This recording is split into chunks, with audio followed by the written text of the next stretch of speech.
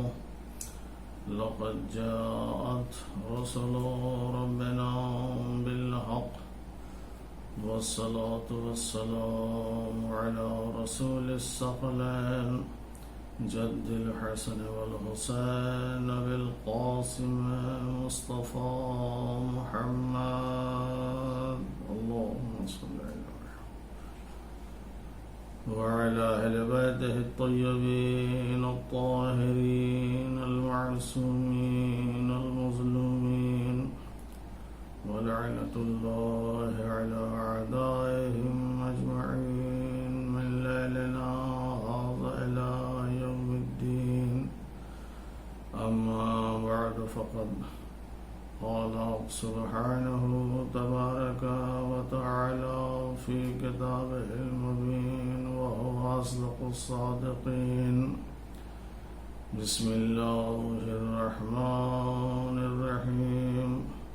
سبحان الذي أسرى بعبده ليلا من المسجد الحرام إلى المسجد الأقصى. صلوات اللهم صل على محمد.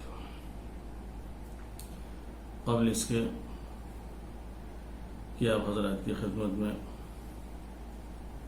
کچھ عرض کروں، آپ حضرات ایک مرتبہ سورہ الحمد اور 3 مرتبہ سورہ توحید کی تلاوت فرما کر مرزا قاسم علی بیگ، مرزا سیف الزماں، مرزا خلیل الزماں، مرزا نور حسن، شہتاج بیگم، شازیہ بیگم، حسن علی، مرزا اسرار علی، نگین زہرا اور سید حسنین رضا مدنی کی ارواح کو پڑھ کے بخش دیں. اللهم صل على محمد وآل محمد. اللهم صل على بسم الله الرحمن الرحيم. الحمد لله رب العالمين الرحمن الرحيم. إياك نعبد وإياك نستعين. صراط الذين أنعمت عليهم غير المغضوب عليهم. بسم الله الرحمن. قل هو الله أحد الله الصمد لم يلد ولم يولد ولم يكن له. بسم الله الرحمن. قل هو الله أحد الله الصمد لم يلد ولم يولد. بسم الله الرحمن الرحيم. قل هو الله أحد الله الصمد لم يلد ولم يكن له كفوا أحد. كذلك الله. ربنا تقبل منا إنك أنت السميع العليم. اللهم صل على محمد وآل محمد.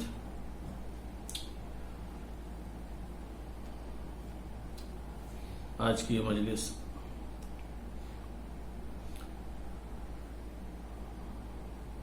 مرحومین کے ایصال ثواب کی مجلس ہے. انسان اس دنیا میں آیا ہے اور ایک نہ ایک دن اسے اس دنیا سے جانا ہے، لیکن اس دنیا میں آنے کے بعد انسان کی پوری کوشش یہ ہونی چاہیے کہ جس مقصد اور ہدف کے لیے خداوند عالم نے اسے پیدا کیا ہے اس مقصد اور ہدف کو پورا کرے. اگر انسان کی خلقت کا مقصد دیکھیں تو انسان کی خلقت کا جو سب سے بڑا مقصد اور سب سے عظیم مقصد ہے وہ ہے بندگی. بندگی سے بڑا نہ کوئی عہدہ ہے نہ منصب. بندگی بزرگ ترین افتخار انسانی ہے. انسان کو اگر فخر کرنا ہو تو بندگی پر فخر کرے. لیکن آج ہم دنیا میں دیکھتے ہیں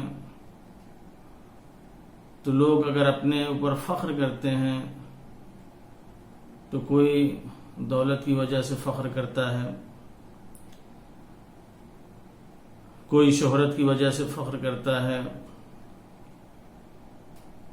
کوئی عہدہ اور منصب کی وجہ سے فخر کرتا ہے،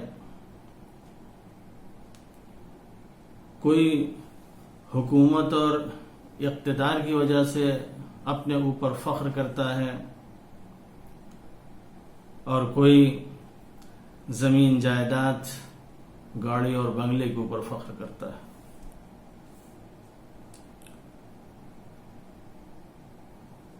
اس طرح کا جب انسان فخر کرتا ہے تو یہ فخر اس کو زیب نہیں دیتا. اس لیے جس چیز پر وہ فخر کر رہا ہے اس چیز کی حیثیت اس انسان کے سامنے کچھ بھی نہیں ہے. جس چیز کے لیے انسان فخر کر رہا ہے وہ ساری چیزیں اسی انسان کے صدقے میں خلق کی گئی ہیں اور پیدا کی گئی ہیں. ظاہر ہے جو چیزیں انسان کے صدقے میں خلق کی گئی ہوں، انسان کے صدقے میں پیدا کی گئی ہوں، انسان کو کبھی اس چیز کے اوپر فخر نہیں کرنا چاہیے، چاہے جتنی مقدار میں وہ چیز اس کو حاصل ہو جائے، کیونکہ پست ہے تو ہے،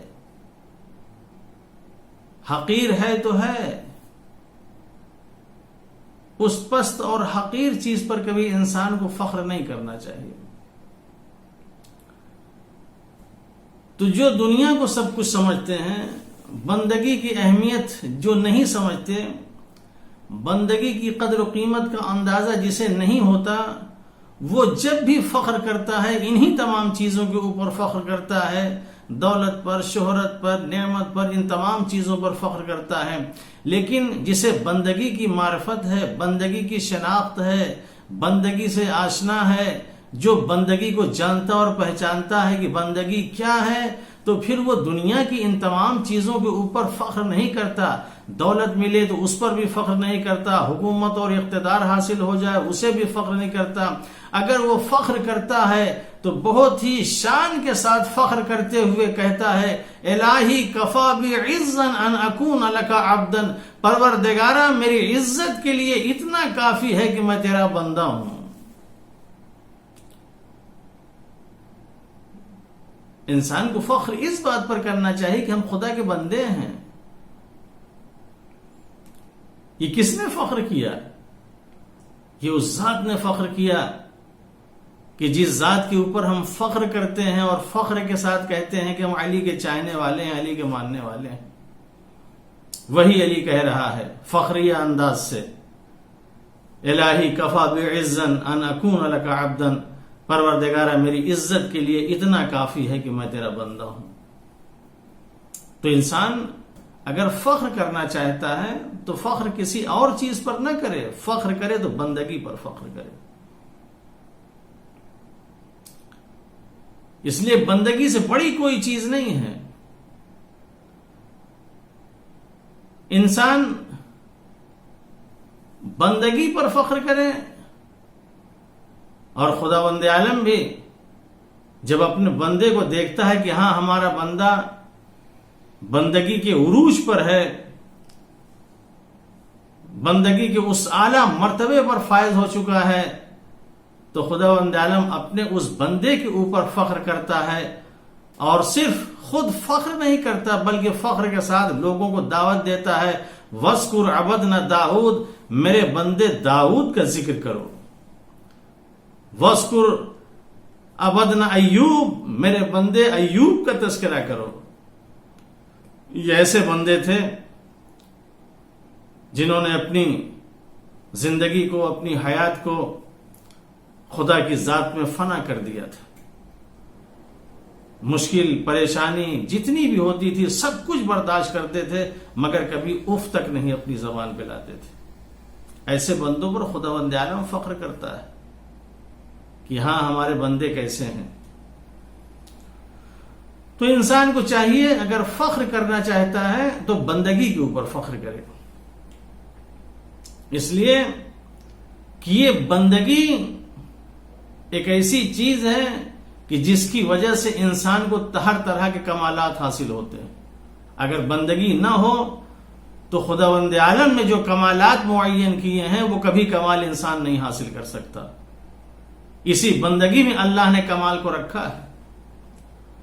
رسالت رہین بندگی ہے، امامت رہین بندگی ہے، ولایت رہین بندگی ہے. خداوند عالم نے رسالت اور ولایت اس وقت عطا کیا جب ایک انسان اپنے آپ کو خدا کا بہترین بندہ بنا کے پیش کرتا ہے. اور خدا کا جب بہترین بندہ ہو جاتا ہے تو خداوند عالم اسے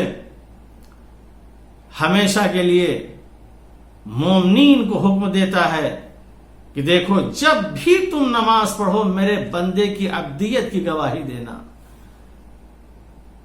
اس کمال پر پہنچا دیا پیغمبر کو، اس کی عظمت کا کیا کہنا، اس کے مقام کو کیا کہنا، اس کے مرتبے کو کیا کہنا کہ خداوند عالم نے قیامت تک تمام مسلمانوں کو اس بات کا حکم دیا کہ اگر تم نماز پڑھو اور نماز میں میرے رسول کی عبدیت کی اگر گواہی نہ دو تو تمہاری نماز نہیں قبول ہوگی.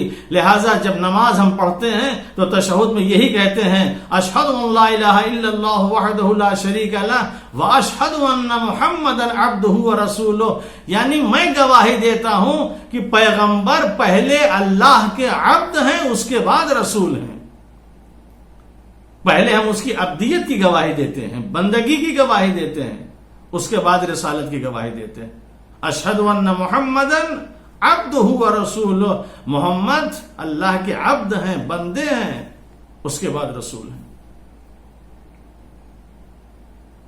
یہ عبدیت، بندگی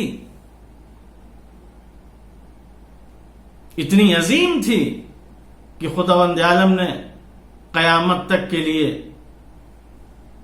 پیغمبر اسلام کے متعلق مسلمانوں سے کہا کہ تمہیں اس کی عبدیت کی گواہی دینا ہے. تو ہمیں بھی ایسے ہی بندہ بننا چاہیے. لوگ ہمیں بھی یاد کریں، ہمارا بھی ذکر کریں، ہمیں بھی جانیں، ہمیں بھی پہچانیں ہم کیا ہیں. تو سب سے بڑی چیز عبدیت، بندگی ہے. لیکن بندگی بھی مختلف قسم کی بندگی ہے. اگر آج آپ دیکھیں تو ہر طرح کے بندے نظر آئیں گے. کچھ بندے اور کچھ غلام ایسے ہیں جو اللہ کے بندے ہیں اور اللہ کے غلام ہیں. کچھ ایسے ہیں جو کہتے ہیں کہ ہم رسول کے غلام ہیں. کچھ ایسے ہیں جو کہتے ہیں ہم اہل بیت کے غلام ہیں.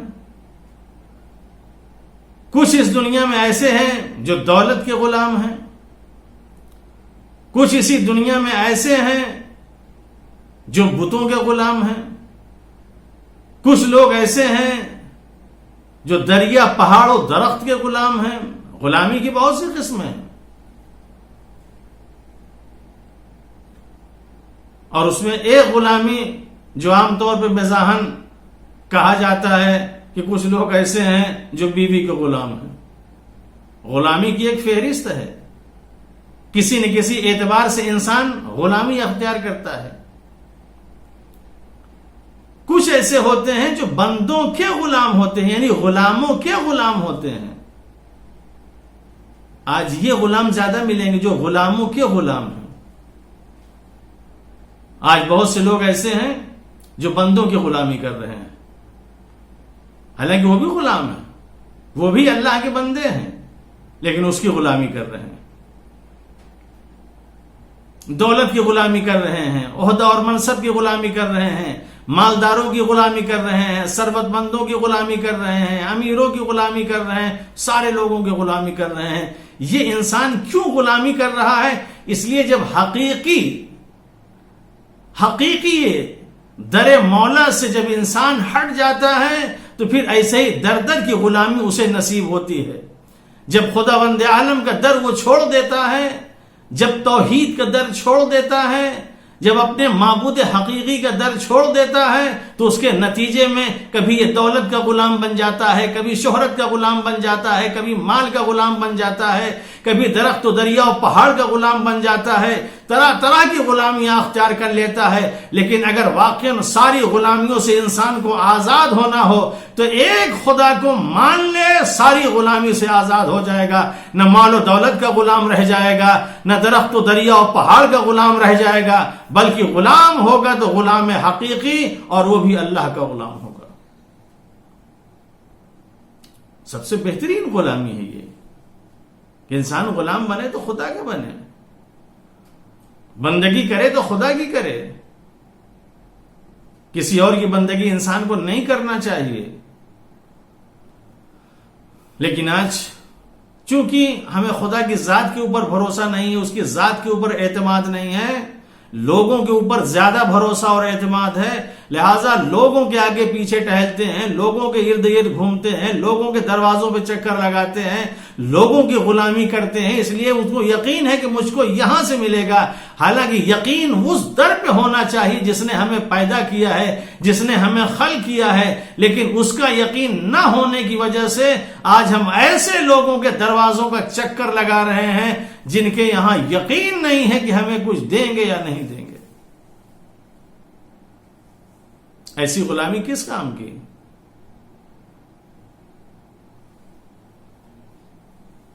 ایک خدا کو مان لیں، ایک خدا کو تسلیم کر لیں، اس کے اوپر صحیح طریقے سے بھروسہ اور اعتماد کر لیں. دیکھیں انسان ہر طرح کی غلامی سے آزاد ہو جائے گا. کیونکہ خدا ہمارے پاس نہیں ہے. جس کے پاس خدا نہیں اس کے پاس کچھ بھی نہیں ہے، جس کے پاس خدا ہے اس کے پاس سب کچھ ہے. یہ میرے مولا نے فرمایا ہے.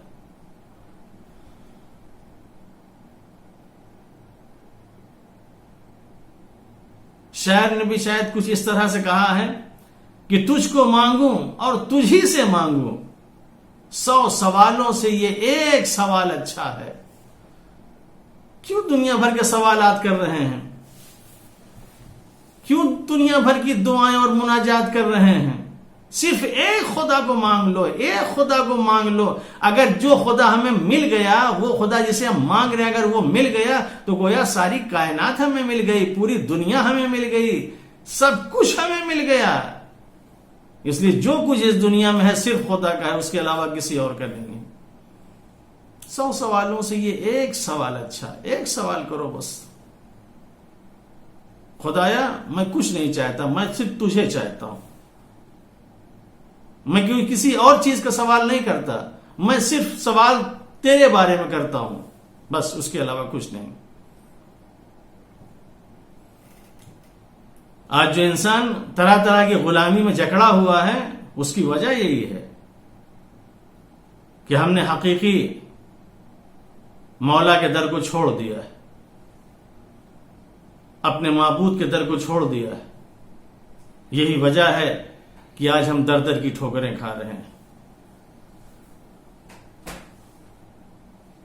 تو غلامی کی بہت سی قسمیں ہیں، بندگی کی بہت سی قسمیں ہیں، لیکن حقیقی بندگی صرف خدا کی ہے، اس کے علاوہ کوئی اور نہیں. اور یہ دنیا کسب بندگی کا بہترین ذریعہ ہے. اگر انسان بندگی حاصل کر سکتا ہے تو اسی دنیا میں، اس کے علاوہ پھر اس سے کوئی جگہ اور کوئی ایسا موقع نہیں ملے گا جہاں وہ بندگی حاصل کرے. لہذا جتنا بھی خداوند عالم کا اپنے آپ کو بندہ بنا سکے بندہ بنانے کی کوشش کرے. اور جب خدا کا بندہ بنے تو انسان پورے وجود کے ساتھ بنے، ذہنی طور پر، فکری طور پر، لسانی طور پر، سماعت کے طور پر، بصارت کے طور پر، یعنی اس کا پورا جسم عبد کہلائے. ہر اعتبار سے وہ انسان خدا کا بندہ ہو. اور جو انسان ہر طرح سے خدا کا بندہ ہو جائے گا، ہر طرح سے خدا کی بندگی اختیار کر لے گا تو خدا کا وہ مظہر بن جائے گا، مظہر الہی ہو جائے گا، اس کے اندر جلوہ الہی نظر آئے گا. اور جب بازار سے گزرے گا تو بازاری جب اسے دیکھیں گے تو جاتے ہوئے دیکھ کے یہی کہیں گے یہ علی نہیں جا رہا ہے بلکہ یہ تو وہ ہے جس کے اندر جلوہ الہی نظر آ رہے ہیں، یہ تو مظہر الہی ہے، یہ ابدیت کی شان ہے. یہ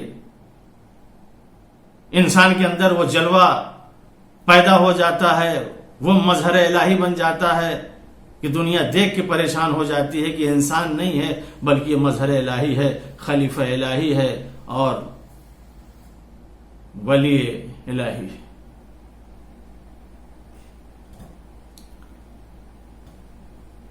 عبد کے لیے یہ بہت ہی عجیب و غریب لفظ ہے، یہ عبد،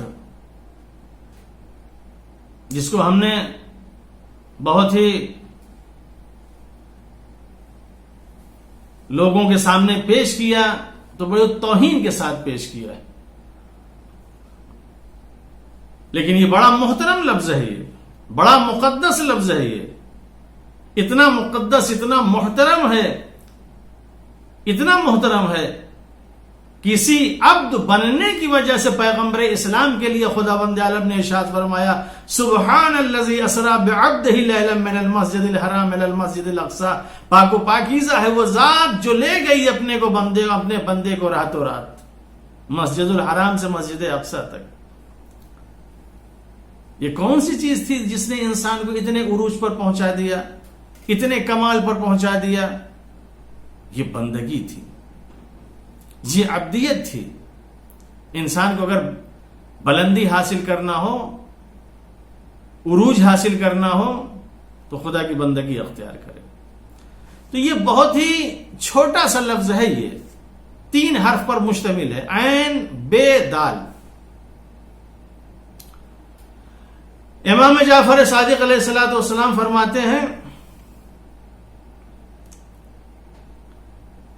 کہ عین سے مراد علم اور یقین ہے. یعنی بندہ بننے کے لیے سب سے پہلے انسان کو ضروری ہے کہ وہ صاحب علم ہو، علم حاصل کرے. اگر وہ علم نہیں حاصل کرتا، اگر اپنے اندر معرفت نہیں پیدا کرتا تو کبھی خدا کا بندہ نہیں ہو سکتا. وہ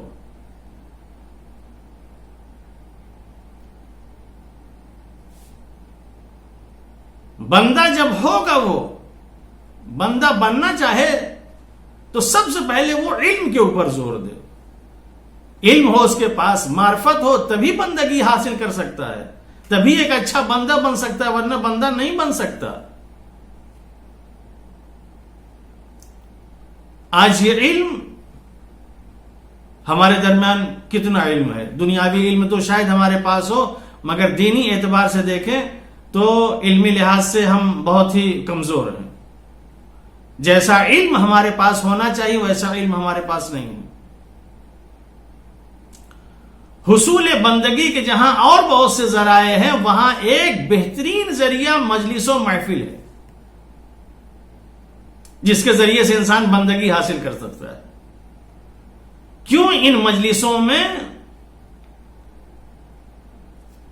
علم کی بات کی جاتی ہے، معرفت کی بات کی جاتی ہے، ہدایت کی بات کی جاتی ہے، نیکی اور اچھائیوں کی بات کی جاتی ہے، گناہوں سے دوری کی بات کی جاتی ہے، خدا سے قریب ہونے کی باتیں کی جاتی ہیں.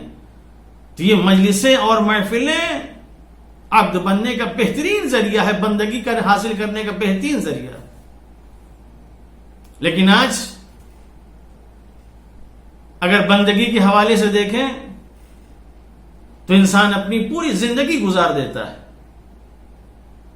مجلسیں کرتے ہوئے، محفلیں کرتے ہوئے، لیکن جب اسی سے کسی معصوم کے بارے میں، کسی دینی معاملات کے بارے میں سوال کیا جائے، بتاؤ اس کے متعلق کیا جانتے ہو، یا خصوصاً امام حسین علیہ السلام کی جو یہ عزاداری ہم کرتے ہیں اور ان عزاداری میں نہ جانے کتنی مجلسیں ہوتی ہیں، نہ جانے کتنے جلسے و جلوس ہوتے ہیں، اگر سوال کر لیا جائے کہ مدینے سے لے کے کربلا تک امام حسین علیہ السلام نے کتنے خطبے دیے، کتنے پیغام لوگوں کو دیے، ان پیغامات میں کیا بیان کیا، کوئی ایک پیغام ایسا ہو جو ہمیں سنائیں، ہماری زبانیں گم ہو جائیں گی،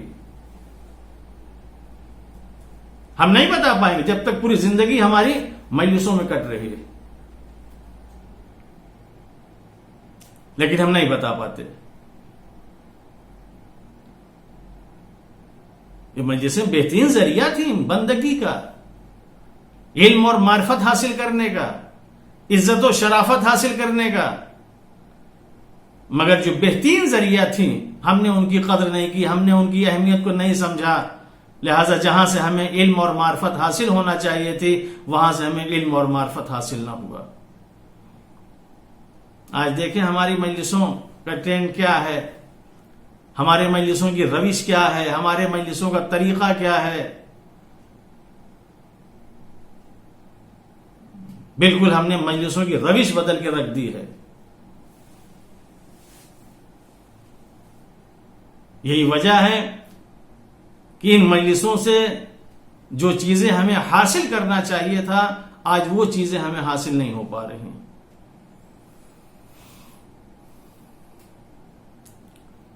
بہترین ذریعہ تھی مجلسیں، یہاں سے آدمی علم لے کے جاتا، خدا کا بندہ بننے کی کوشش کرتا، مگر نہیں۔ پہلی چیز عین یعنی علم اور یقین، انسان کے اندر علم ہونا چاہیے، انسان کے اندر یقین ہونا چاہیے۔ آج ہمارے پاس علم نہیں ہے، جبکہ اس دنیا میں سب سے زیادہ جاننے والا ہمیں ہونا چاہیے تھا، سب سے بڑا عالم ہمیں ہونا چاہیے تھا، سب سے زیادہ معرفت ہمارے اندر ہونی چاہیے تھی۔ چونکہ ہم ایسے امام کے ماننے والے ہیں، ایسے امام کے امام کو ہم ماننے والے ہیں جو امام منبر پہ آنے کے بعد کہتا ہے سلونی سلونی قبل ان تفقدونی، جو کچھ پوچھنا ہو پوچھ لو قبل اس کے کہ میں تمہارے درمیان نہ رہوں۔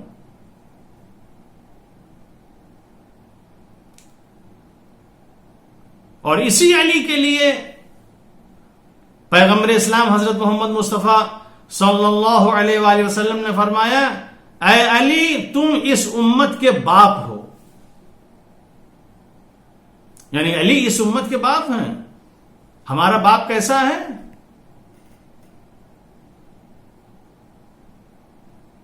علم کے اس مقام پر فائز ہے کہ کہہ رہا ہے کہ جو کچھ پوچھنا ہو پوچھ لو کہ قبل اس کے کہ میں تمہارے درمیان نہ رہوں، میں زمین کے راستوں سے آسمان کے راستوں کو زیادہ جانتا ہوں۔ اتنا بڑا علم کا دعویٰ کرنے والا کوئی آج تک پیدا نہ ہوا جو علم کا دعویٰ کرے کہ جو پوچھنا ہو پوچھ لو۔ کسی نے علم کا دعویٰ نہیں کیا۔ یہ کون کہہ رہا ہے؟ یہ میرا باپ، جس کے لیے پیغمبر نے فرمایا کہ اے علی تم اس امت کے باپ ہو۔ آج دنیا میں دیکھیں کس باپ کی یہ خواہش نہیں ہوتی کہ اس کی اولاد تعلیم یافتہ ہو، کس باپ کی یہ خواہش نہیں ہوتی کہ ہماری اولاد تربیت یافتہ ہو۔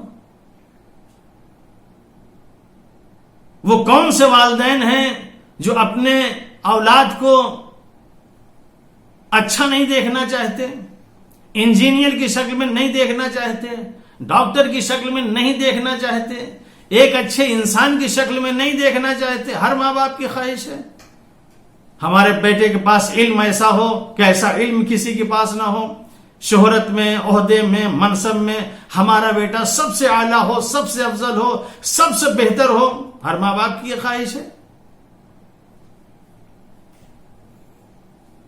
علمی لحاظ سے ہمارا بیٹا اچھا ہونا چاہیے، اور ماں باپ کو تربیت بھی کرنی چاہیے، اولاد کو تعلیم کی طرف رغبت بھی دلانی چاہیے۔ اس لیے اولاد پیدا کرنا کافی نہیں ہے، اولاد کی تربیت ضروری ہے۔ ادبوا اولادکم، اپنی اولاد کو ادب سکھاؤ، تعلیم دو، تربیت دو، تاکہ یہ بڑی ہو کے اچھی نکلیں۔ اب یہ اور بات ہے، کوئی اولاد اگر نالائق نکل جائے اتنی تربیت اور اتنی سب کچھ کرنے کے بعد، تو یہ نصیب کی بات ہے۔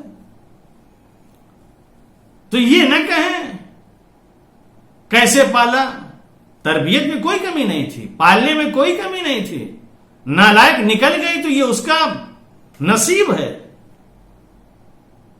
جس کی وجہ سے وہ نالائق نکل گیا. تو کوئی ایک عام آدمی کو یہ نہیں کہہ سکتا کہ تمہاری اولاد کیسے نکل گئی. بھئی ہماری اولاد کیا، جناب آدم علیہ السلام ان کی اولاد، قابیل ایک نبی کی اولاد، نبی کا بیٹا، کیا تربیت نہیں دی ہوگی، تعلیم نہیں دی ہوگی، سب کچھ دیا ہوگا، مگر کیسی نالائق کہ آج تک قابل لعنت بنی ہوئی ہے. نبی کا بیٹا تھا. حضرت نوح علیہ السلام نے کیا اپنے بیٹے کو تعلیم و تربیت نہ دی ہوگی؟ اپنے بیٹے کو تعلیم دی، اپنے بیٹے کو تربیت دی، مگر نالائق نکل گیا تو کیا کریں. ماں باپ کی پوری کوشش یہی ہونا چاہیے کہ اولاد کی صحیح تربیت ہو، ایک اچھا انسان بنانے کی کوشش کریں. اچھا انسان نہ بن کے شیطان بن جائے، نالائق بن جائے تو اس میں ماں باپ کا کوئی قصور نہیں ہے. لیکن ہر ماں باپ کی خواہش یہی ہوتی ہے کہ ہماری اولاد نیک ہو، صالح ہو، اچھی ہو، تعلیم یافتہ ہو، تربیت یافتہ ہو، ہر لحاظ سے ہماری اولاد اچھی ہونی چاہیے. جب ہماری خواہش یہ ہے اور انہی اولاد کی وجہ سے اگر یہ اولاد نالائق نکل جاتی ہے، لوگ ماں باپ کے اوپر انگلی اٹھاتے ہیں. کیسی تربیت کی، کیسی پرورش کی.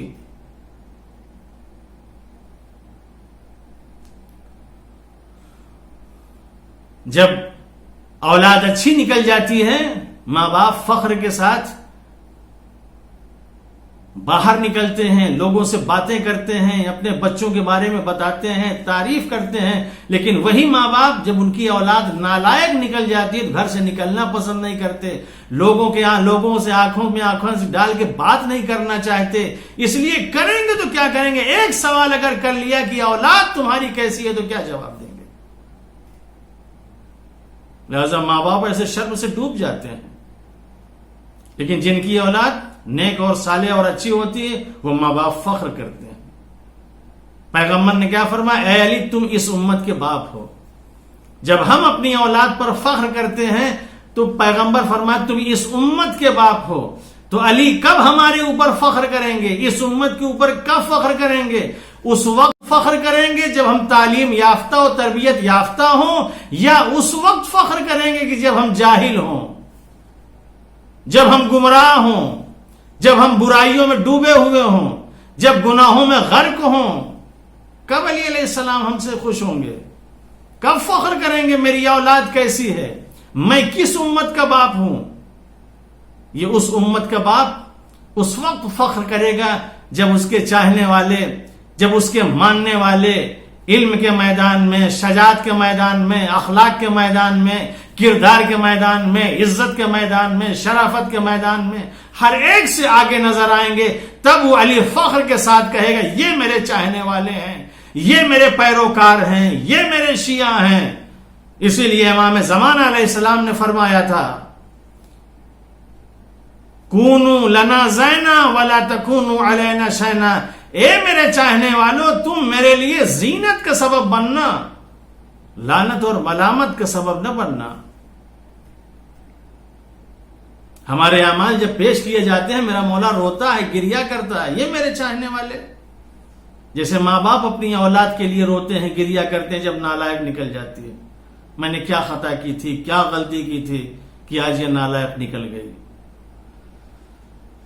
میرا مولا روتا ہے. کیسی امت ہے یہ. علم سب سے بڑی نعمت ہے، سب سے بڑی دولت ہے. عبد بننے کی پہلی شرط یہ ہے کہ انسان علم حاصل کرے، اور جب انسان علم حاصل کرنے لگتا ہے تو یہی علم انسان کو مقام اور مرتبہ عطا کرتا ہے. دنیا کی ساری دولت اس کے قدموں پہ ڈھیر ہو جاتی ہے. اور انسان کو اگر فخر کرنا چاہیے تو صرف علم پر فخر کرنا چاہیے. اپنی شناخت کا ذریعہ اگر کسی چیز کو بنانا ہے تو علم کو بنانا چاہیے. معصومین علیہ السلام کی زندگی دیکھیں، اپنی شناخت کا ذریعہ دولت کو نہیں بنایا، اپنی شناخت کا ذریعہ اقتدار کو نہیں بنایا، اپنی شناخت کا ذریعہ دولت اور حکومت کو نہیں بنایا، اپنی شناخت کا ذریعہ دنیا کی کسی چیز کو نہیں بنایا. اپنی شناخت کا ذریعہ اگر کسی چیز کو بنایا تو علم کو بنایا، صرف اس وجہ سے کہ دنیا کی ساری چیزیں فنا ہو جائیں گی، مگر علم ایک ایسی چیز ہے جو مرنے کے بعد بھی انسان کو زندہ رکھتا ہے. انسان مر جاتا ہے مگر اس کا علم، اس کے صحیفے، اس کی کتابیں، اس کے پیغامات اس کو زندہ رکھتے ہیں، اور اس کے ساتھ ساتھ دوسرے لوگوں کو بھی زندہ کرتے ہیں. جو جو پڑھتا جاتا ہے، علم حاصل کرتا جاتا ہے، وہ بھی زندہ ہوتا جاتا ہے. اور انسان جتنا علم حاصل کرتا ہے اتنا ہی انسان عظیم سے عظیم تر ہوتا جاتا ہے. تو سب سے پہلی شرط یہ ہے کہ انسان علم اور یقین اپنے اندر پیدا کرے، اور ایسا یقین کہ وَاعْبُدْ رَبَّكَ حَتَّى يَأْتِيَكَ الْيَقِينُ، یہ یقین اسی وقت پیدا ہوتا ہے جب انسان عبدیت کے مقام پر فائز ہوتا ہے. تب اپنے پروردگار کے بارے میں یقین بھی ہوتا ہے، سب کچھ ہوتا ہے اسے، کہ میں جو کچھ کروں گا خدا دیکھ رہا ہے، میں جو کچھ کر رہا ہوں خدا سن رہا ہے، میں جو کچھ بول رہا ہوں خدا سن رہا ہے، سب خدا جانتا ہے. پھر عبدیت کے مقام پر انسان کو فائز ہونا چاہیے. دوسرا حرف اس عبد کا بے ہے. بے کا مطلب بینونت، جدائی. جب خدا کو بسا لے، اپنے دل میں بٹھا لے، جب خدا کو مان لے، خدا کو تسلیم کر لے، خدا کا حقیقی اور سچا بندہ بن جائے، تو دنیا کی ساری چیزوں سے جدائی اختیار کر لے، ہر چیز سے جدا ہو جائے. وہ چیز جو انسان کے شایع نشان نہیں ہے، جو خدا کو پسند نہیں ہے، ان تمام چیزوں سے انسان دوری اختیار کر لے. ائمہ معصومین علیہ السلام نے دیکھیں کس چیز سے دوری اختیار کیا اور کس چیز سے قریب ہونے کی کوشش کی. دنیا کی ساری چیزوں کو ٹھکرا دیا، ساری چیزوں سے دور ہوئے. اگر کسی سے قریب ہوئے تو صرف اور صرف ذات خدا سے. اس لیے معلوم تھا کہ اگر دنیا سے قریب ہوتے ہیں، دنیا سے قریب ہونے کے بعد ہم عبدیت کے درجے پر فائز نہیں ہو سکتے. اگر عبدیت کے مقام پر فائز ہو سکتے ہیں تو صرف اور صرف خدا سے قریب رہ کے، چاہے جتنی مشکلیں ہوں. اسی لیے مولا علی کبھی بھی خدا سے جدا ہونا پسند نہیں کرتے تھے، اور دعائے کمیل میں ارشاد فرماتے ہیں الہی صبرت علی عذابک فکیف اصبر علی فراقک. پروردگارا میں تیرے عذاب کو برداشت کر سکتا ہوں مگر تیری جدائی کو برداشت نہیں کر سکتا. یہ ہے بے کا مطلب بینونت، جدائی. جب خدا کو مان لیا تو پھر دنیا کی کسی چیز کو ہمیں منہ نہیں لگانا ہے، دنیا کی کسی چیز کو تسلیم نہیں کرنا ہے، کسی چیز کو اہمیت نہیں دینا ہے. جب ہم نے ایک خدا کو مان لیا، ایک خدا کو تسلیم کر لیا. دوسری چیز ہے، تیسرا حرف دال ہے، عین بے دال. تیسرا حرف دال. دال کا مطلب دنو، قربت، نزدیکی. جب انسان خدا کا عبد بن جاتا ہے تو خدا سے نزدیک ہو جاتا ہے، خدا سے قریب ہو جاتا ہے. اور اتنا قریب ہوتا ہے، اتنا قریب ہوتا ہے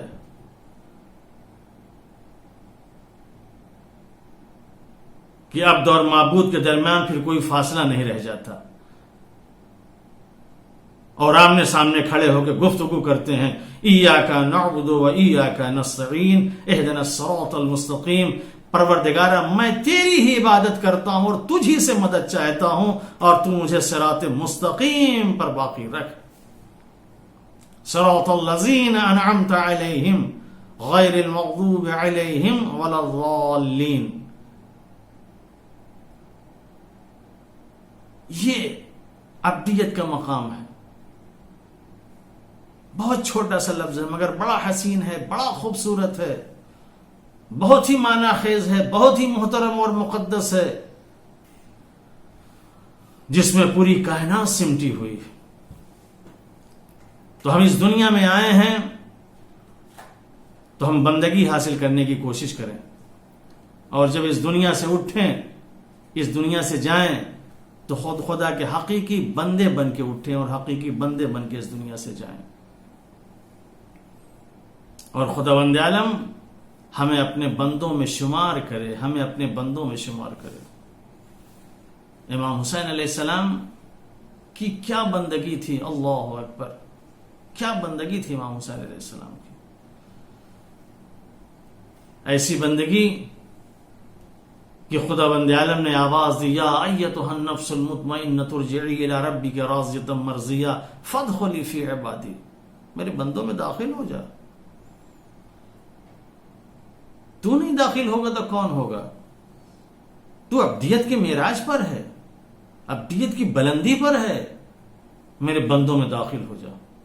اور جو بندوں میں داخل ہو جاتا ہے وادخلی فی جنتی، پھر وہ میری جنت میں بھی داخل ہو جاتا ہے.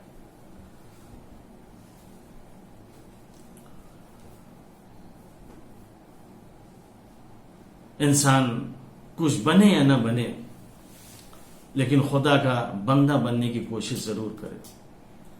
اور جس دن خدا کا بندہ بن جائے گا تو پھر خدا کے علاوہ اس کے نزدیک کسی چیز کی کوئی اہمیت نہیں ہوگی.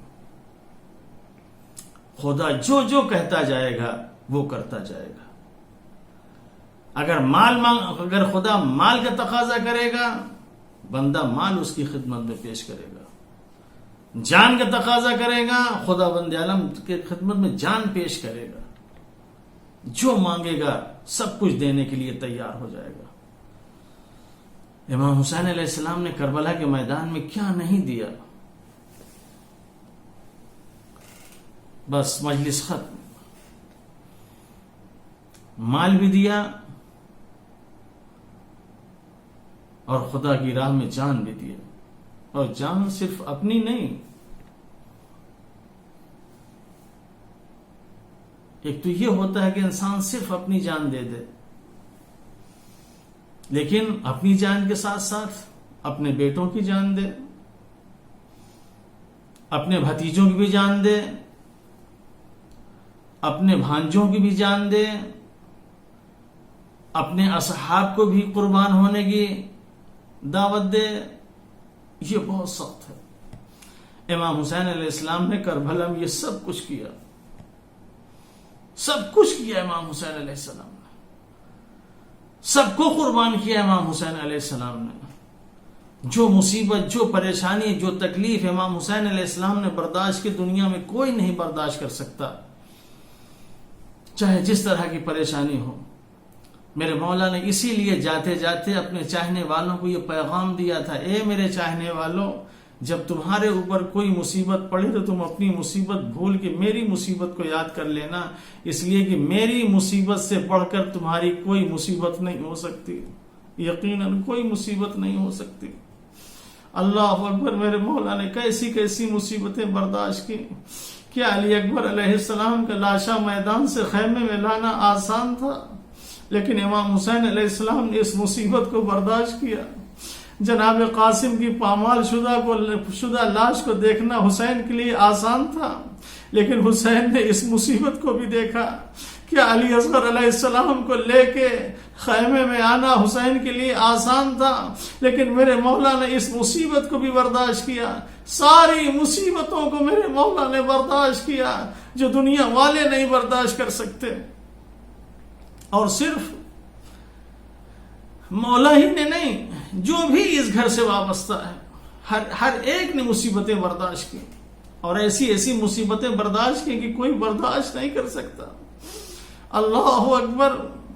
کون بیٹا ایسا ہے جو اپنے باپ کی لاش کو بے گور و کفن چھوڑ کے جانے کے لیے تیار ہو جائے؟ یہ سید سجاد تھے. جب 11 محرم کو ان سب کو اسیر کیا گیا اور کربلا سے کوفہ لے جایا جا رہا تھا تو جناب زینب سلام اللہ علیہ نے کہا کہ کہ مجھے اتنی اجازت دے دے کہ میں اپنے شہیدوں کا آخری ماتم کر لوں۔ اجازت ملی، بیویاں ناقے سے اپنے آپ کو گرانا شروع کر دیتی ہیں، ہر بیوی اپنے اپنے شہید کے لاشے پہ بیٹھ کے ماتم اور گریا کرنے لگتی ہے۔ جب کافی دیر ہو گئی اور قافلہ جانے کے لیے تیار ہوا تو امام سید سجاد اپنے باپ کے جنازے کے سامنے کھڑے ہیں، حسرت بھری نگاہوں سے دیکھ رہے ہیں کہ میرا باپ بے گور و کفن پڑا ہوا ہے، کوئی غسل دینے والا نہیں، کوئی کفن پہنانے والا نہیں۔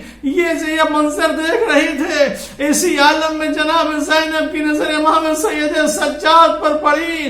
جناب زینب نے کیا دیکھا کہ قریب ہے میرے بھتیجے کی روح جسم سے پرواز کر جائے۔ بھتیجے کے پاس آئی ہے، میرے لال یہ تمہارا کیا حال ہو رہا ہے؟ کیا تم بھی میرا ساتھ چھوڑ دو گے؟ کابو بھی اماں نہیں دیکھ رہی ہیں۔ ان ظالموں نے اپنے کشتہ نجس کو دفن کر دیا، میرا بابا یوں ہی بڑا ہوا ہے، نہ کوئی دفن کرنے والا، نہ کوئی کفن پہنانے والا۔ انا للہ و انا الیہ راجعون، رضا بقضائہ و تسلیما لامرہ۔ اللہم اغفر للمؤمنین والمؤمنات والمسلمین والمسلمات الأحياء منهم والأموات، تابع بيننا وبينهم بالخيرات إنك مجيب الدعوات إنك على كل شيء قدير۔ اختتام مجلس پہ ایک مرتبہ پھر آپ حضرات سے گزارش ہے کہ ایک مرتبہ سورہ الحمد اور 3 مرتبہ سورہ توحید کی تلاوت فرما کر مرزا قاسم علی بیگ، مرزا سیف الزماں، مرزا خلیل الزماں، مرزا نور حسن، شہتاج بیگم، شازیہ بیگم، حسن علی، مرزا اسرار علی، نگین زہرا اور سید حسنین رضا مدنی، ان سب کی روح پرفتوح کو بخش دے۔ اللہم صل علی محمد وآل محمد، اللہم صل علی محمد، اللہم صل علی محمد وآل محمد۔ بسم اللہ الرحمن الرحیم، الحمدللہ رب العالمین، الرحمن الرحیم، مالک یوم الدین، إياك نعبد وإياك نستعين، اهدنا الصراط المستقيم صراط الذين أنعمت عليهم غير المغضوب عليهم ولا الضالين۔ بسم الله الرحمن الرحيم، قل هو الله أحد الله الصمد لم يلد ولم يولد ولم يكن له كفوا أحد۔ بسم الله الرحمن الرحيم، قل هو الله أحد الله الصمد لم يلد ولم يولد ولم يكن له كفوا أحد۔ بسم الله الرحمن الرحيم، قل هو الله أحد الله الصمد لم يلد ولم يولد ولم يكن له كفوا أحد۔ كذلك الله ربنا تقبل منا إنك أنت السميع العليم۔ اللهم صل على محمد وآل محمد۔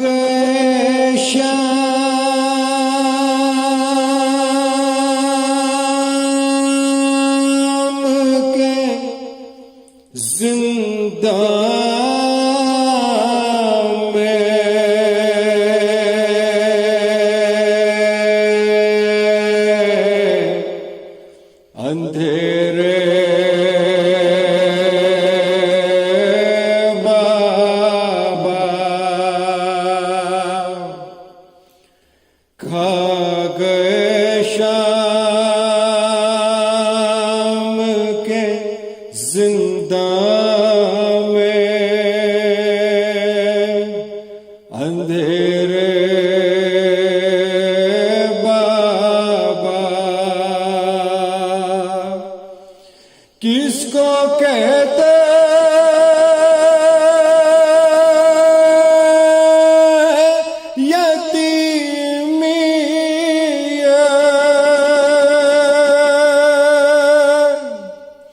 سنا تھا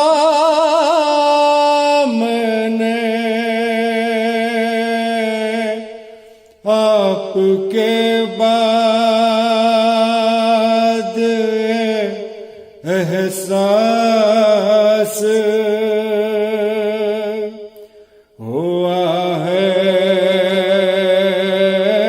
بابا کاغذ شام کے زندہ میں اندھیرے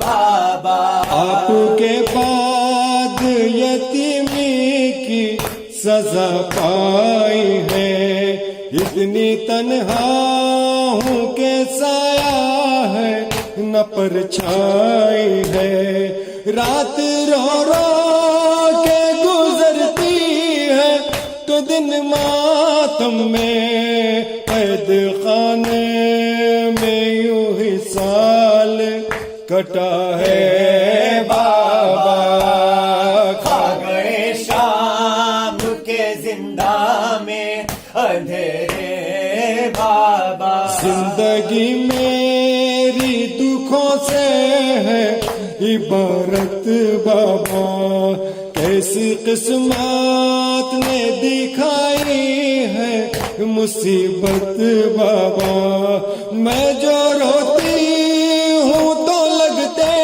ہیں تماچے بابا، آپ کی یاد میں رونا بھی سزا ہے بابا، کھا گئے شام کے زندہ میں اندھیرے بابا، کھا گئے شام کے زندہ میں اندھیرے بابا، اشک آنکھوں سے نکلتے ہیں لہو کانوں سے، اب درندوں سے نہیں خوف ہے انسانوں سے، ایک مجبور یتیمہ پر ستم ڈھاتے ہیں، میری تقدیر میں دروں کی جفا ہے بابا،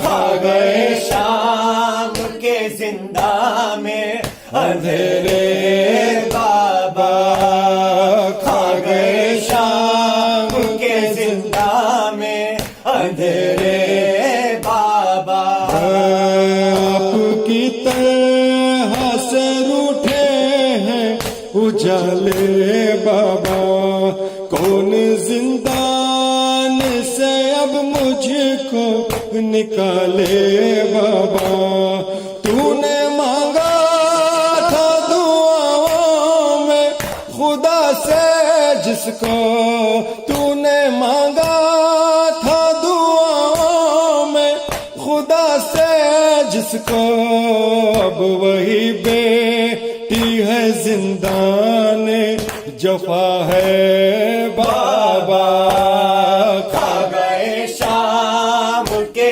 زندہ میں اندھیرے بابا، کھا گئے شام کے زندہ میں اندھیرے بابا، کتنے ارمان تھے کہ زندہ سے میں گھر جاؤں گی، ایسا لگتا ہے یہی رو رو کہ مر جاؤں گی، یہ ستمگار سکینہ کو کفن کیا دیں گے، کیا کفن آپ کے لاشے کو ملا ہے بابا، کھا گئے شام کے زندہ میں اندھیرے بابا، کھا گئے شام کے زندہ میں اندھیرے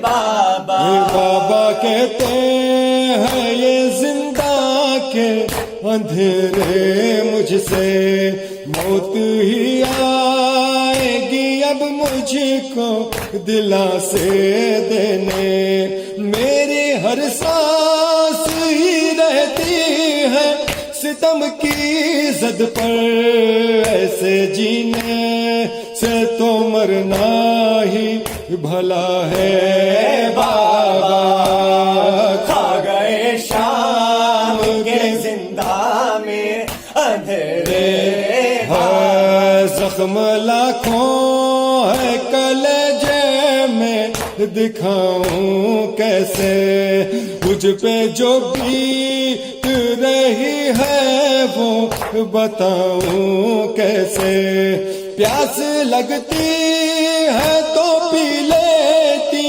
ہوا سو اپنے شمر کے در سکینہ کی غذا ہے بابا.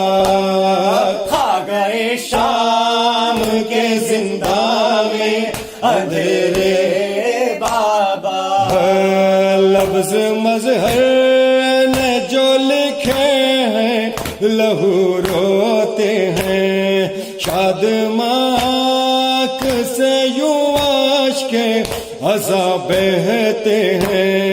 ایسا لگتا ہے کہ زندہ سے صدا آتی ہے. ایسا نوحہ میری غربت پہ لکھا ہے بابا. کھا گئے شام کے زندہ میں اندھیرے بابا. کس کو کہتے